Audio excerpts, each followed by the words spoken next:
Danny Mydlack, a balding 63-year-old, strides across campus 5 days a week.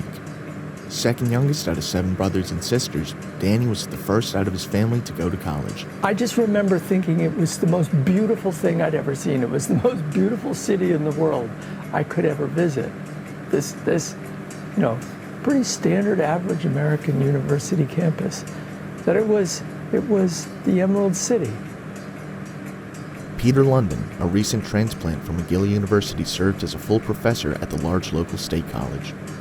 And I walked alongside him, and we were going, like a lot of the universities built at that time, they were landscaped, and there were long walkways and lots of staircases and big tall buildings, and he walked like he owned the place. He was a professor, he was a full professor, so I guess in a way he owned the place. And I was with him.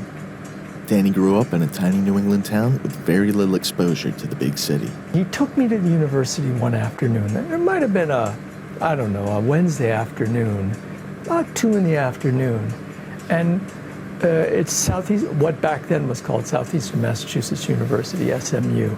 And it was I'd never been on a university campus, even though this was in the next town over. Universities,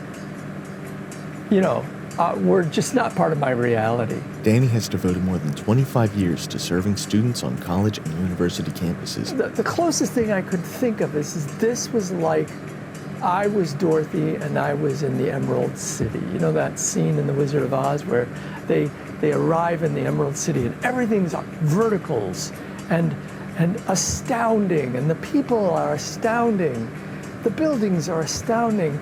It's an idyllic metropolis of the future.